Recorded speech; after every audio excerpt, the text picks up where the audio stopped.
Pacemaker একটি কৃত্রিম যন্ত্র আমরা প্রত্যেকেই জানি, যা শরীরে প্রবেশ করানোর পর কিছু সতর্কতা অবশ্যই অবলম্বন করা উচিত। এই যেমন ধরুন, যেদিকে আপনার পেসমেকার বসানো রয়েছে সেই দিকে আপনি কখনোই কিন্তু মোবাইল রাখবেন না। বিদ্যুতের হাই ভোল্টেজের কাজ হচ্ছে যেখানে, সেখান থেকে অবশ্যই দূরে থাকার চেষ্টা করুন। এই সংক্রান্ত নানান সাবধানতার কথা বলছেন চিকিৎসকরা। চলুন শুনে নিই পশ্চিম বর্ধমানের গৌরীদেবী হাসপাতালে জেনারেল মেডিসিন বিভাগের প্রফেসর ডাক্তার অন্বেষা পান ঠিক কী পরামর্শ দিচ্ছেন। পেসমেকার হচ্ছে একটা আর্টিফিশিয়ালি একটা যন্ত্র, ধাতব যন্ত্র, যার মধ্যে একটা ডিভাইস, যার ব্যাটারি চালিত, যেটার মধ্যে একটা ইলেকট্রিক সার্কিট থাকে, হার্টের স্পন্দনের জন্য ব্যবহার করা হয়।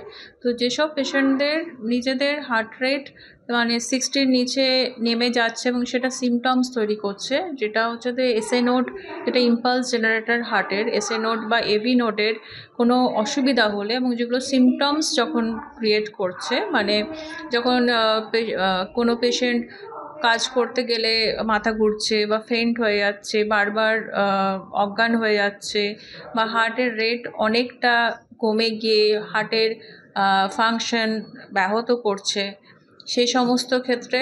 আর এভি নোড ডিসফাংশনের ক্ষেত্রে 2nd ডিগ্রি এবং 3rd ডিগ্রি যদি ব্লক থাকে, তাহলে আমাদের পেসমেকার অবশ্যই ইমপ্ল্যান্ট করতে হবে। কিছু জিনিস মাথায় রাখতে হবে, যেমন পেসমেকার যে সাইডে ইমপ্ল্যান্ট করা হয়েছে সেই সাইডের বুক পকেটে মোবাইল ফোনটা না রাখা।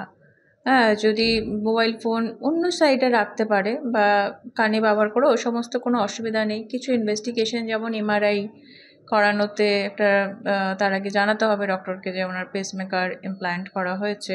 এখন যদিও সেগুলোকে পেসমেকারের সাময়িক রিপ্রোগ্রাম করে এমআরআই কিছু কিছু ক্ষেত্রে প্রিকশনস নিয়ে করা যেতে পারে, তবু এগুলো অবশ্যই জানাতে হবে যে কোনো এমআরআই ইনভেস্টিগেশনের ক্ষেত্রে।